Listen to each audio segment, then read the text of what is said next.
Hi, my name is Dr. Daniel Fox. I'm a licensed psychologist in the state of Texas, and in this video I wanted to talk about how you can control your emotions. And the way we're going to talk about that is we're going to talk about emotional dysregulation and emotional regulation.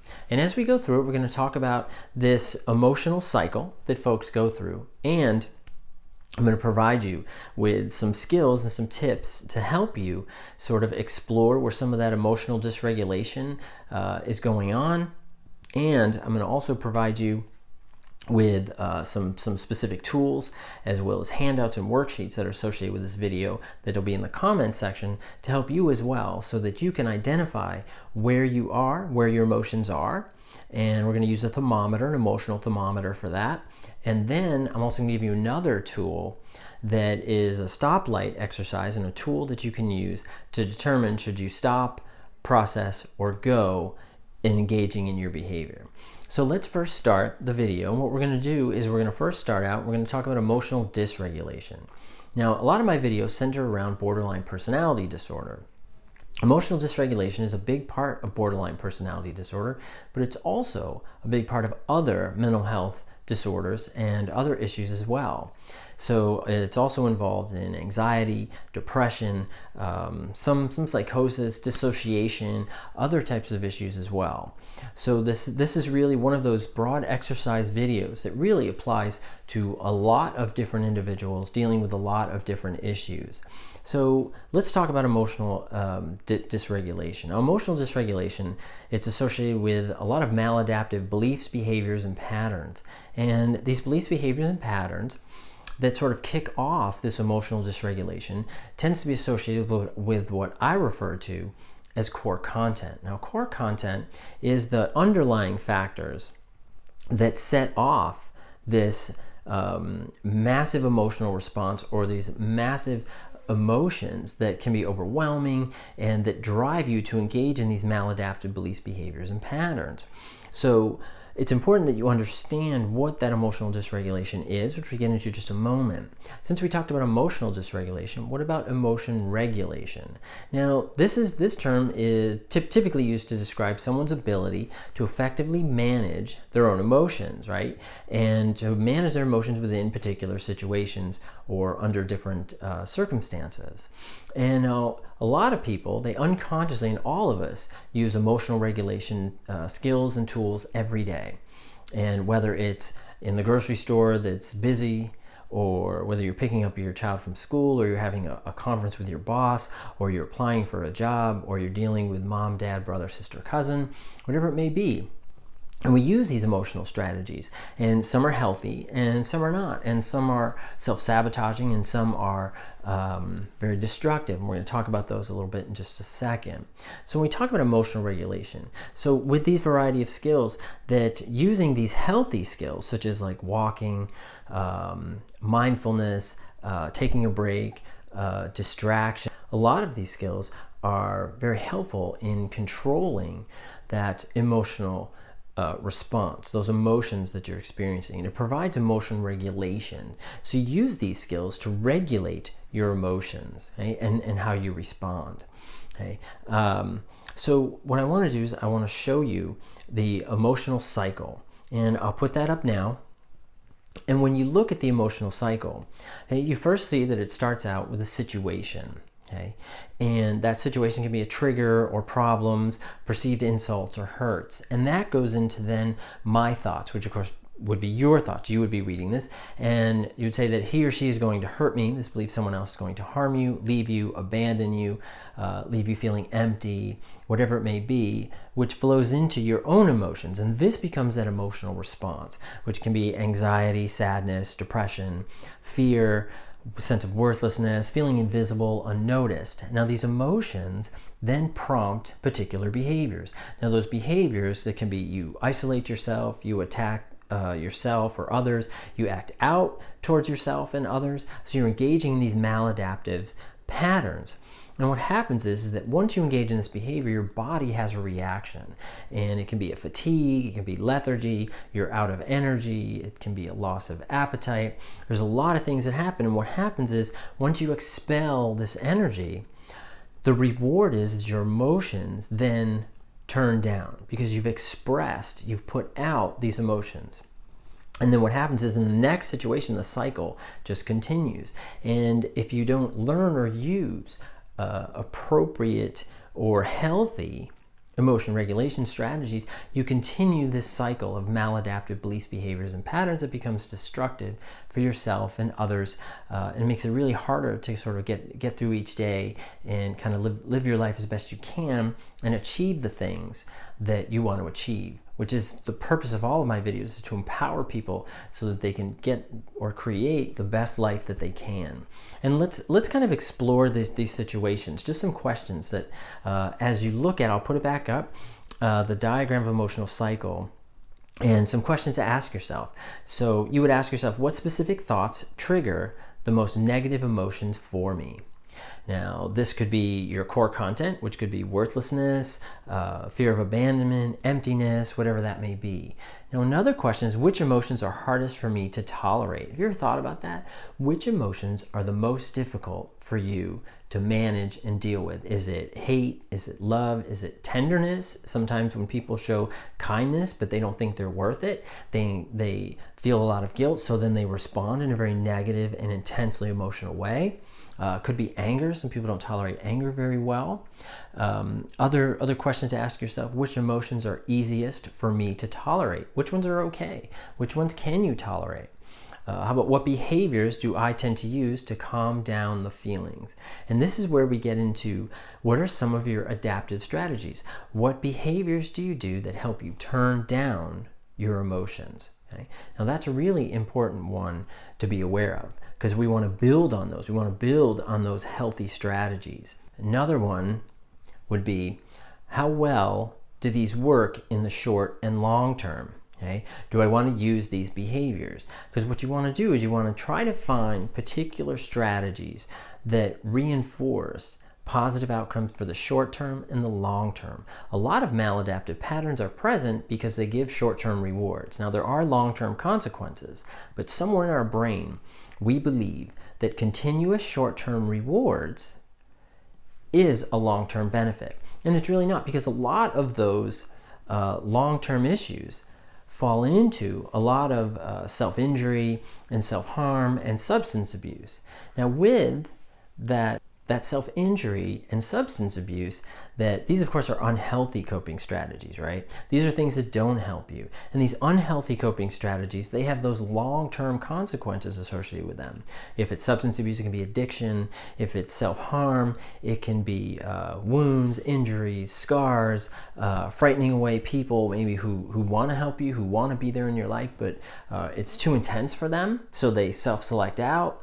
And it leads to a lot of times engaging in a lot of these behaviors is that they're done to avoid dealing with a lot of situations, okay? Substance abuse, self-harm, and things like that.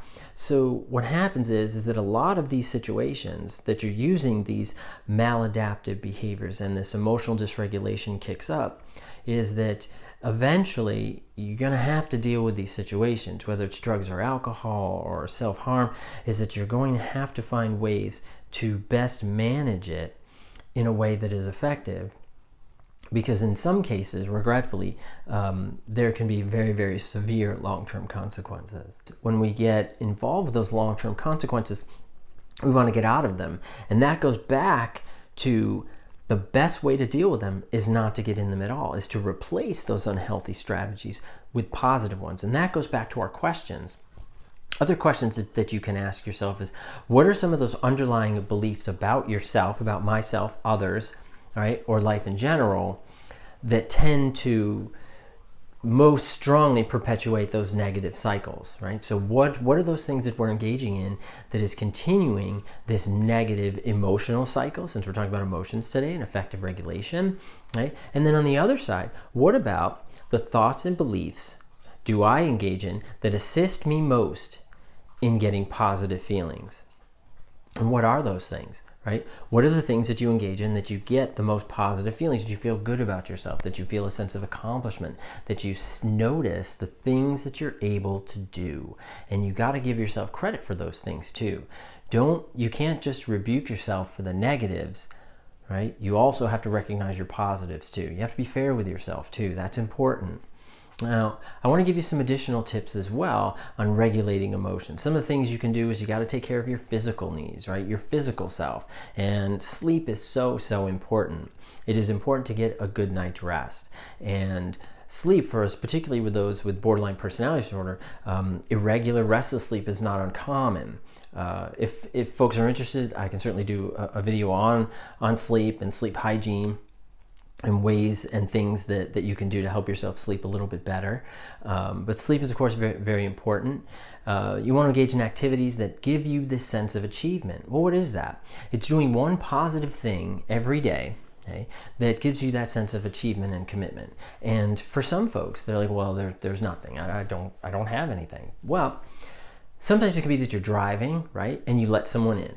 It can start out. Let's start out small. You don't have to start out with pulling someone out of a burning car, right? You don't have to do that. That it can be the small things. It can be holding the door for someone. It can be holding the elevator, or it can be doing small kindnesses. You're at the grocery store and you see someone has 4 or 5 items and your basket is full, and you let that person ahead of you. Those are doing things and giving your sense of self of achievement. What did you achieve? You achieved kindness for someone else. What are some things that you can do that are benefit to you to make you feel good about who you are and the life that you're living? And kindness is really, there's a lot of research that shows that a lot of kindness to others helps us feel kind to ourselves and respect ourselves even more. Now, what I want you to do is that when you notice yourself first becoming upset, try to evaluate what you're thinking that is causing the emotion. Okay? Now, here's some questions that you can ask yourself as well, right? What is it that's really pushing my buttons here, right? Is it an emotional button? Is it a splitting issue? Is it a seeing things as all black and all white? I have videos on splitting and emotional buttons and other types of things as well. I'll put that link here. Why am I reacting so strongly? Sort of exploring, where is this strong push and reaction coming from? Another one, what's the worst or best thing that could happen? Sort of mapping out expectations of what you think is going to happen within that situation. And how important will this be to me tomorrow, next week, next month? Sort of evaluating the instance here, okay, which could be, seeing that the moment that you're in, although it feels intense and you have all this emotion that's going on and all this emotional dysregulation that's going on, and you feel overwhelmed by it. But right now, the situation that you're in, and you're pushed to engage in a maladaptive belief, behavior, and pattern to try to avoid the situation, control the situation, whatever that may be. But how important is this situation today, next week, or next month? And these are important things to ask yourself. You want to teach your brain to explore the situations you're in that are causing you to have these emotional responses so that you can better manage that emotional cycle. Now, at the beginning of the video, I mentioned about an emotions thermometer. Okay? And this is gauging where you are emotionally. So I'll put it up on the screen for you. And you'll notice that at the top, right, it is that as you're emotionally overwhelmed. This is where emotional dysregulation really kind of kicks off. You are overwhelmed, you're having trouble thinking straight, you are driven to engage in those maladaptive patterns. And in the middle, this is where you're emotionally agitated, but you're controlled. Right, so you've been activated or triggered in some way. Your emotional buttons have been pushed, but you're not overwhelmed yet, or you're engaging in some strategies that are helping you manage it best. And then at the bottom, you're cool, calm, and collected. And this is actually our best time to reason situations. Very rarely do we need to immediately engage in a situation, but our emotions, right, when we're all the way at the top of our thermometer, when we're emotionally overwhelmed, our emotions are driving us to resolve the situation. We have to resolve the situation immediately. And very few situations actually require us to do that. And it's so important to remember to do that. So again, you can get a copy of this. I'll put the link in the comments section. And this is something good to look at, to consider that when you feel all these emotions and you're starting to feel emotionally dysregulated and lose control of your emotions, where are you on that thermometer? Take a moment and look at that emotions thermometer. Where are you? And what can you do to bring it down? Use those exploratory questions that we just talked about. Or you can use the stoplight. Now the stop light is if when I was a kid, right, we would play red light, yellow light, green light, right, and you would then stop, freeze, or go. Okay, this can help you think about what color is my traffic light, right, when you're sitting there. So if you are emotionally overwhelmed, you need to stop. You need to stop, breathe, remove yourself from the situation, use those positive coping skills. Do not act. If you are emotionally overwhelmed, you are at red light. And red light, you stop. You take a deep breath and you slow down, and then you assess the situation and determine the need to engage, and ask yourself all those questions that we just talked about. Now, if it's a yellow light is freeze, and that's think about what you're planning to do. Think about the consequence, short-term and long-term consequence of what you're planning to do. And then if it's green, that means you're calm, cool, collected, right? And you're aware of the consequence of your behavior and its impact on you, others, and situations. This is when we go. Okay? That means we've reasoned it out. We know where we are. We're aware of the consequence, and we're aware of our engagement. Okay? So I hope that these are helpful for you. Please leave any comments if these tools are really helpful for you. That's great. I have other worksheets on my website as well. If you're interested, that's where the link will lead you. And then this one will probably be at the top because it's my most recent. And I hope that this has been real helpful for you. You can control your emotions. They don't have to control you. Okay? So again, I hope you find this helpful. If you enjoyed this video, check out some of my other ones. You're welcome to subscribe. That would be great. And I hope you have a great day. And I hope, again, that these tools and resources are helpful for you. Thank you very much, and have a good day. Bye-bye.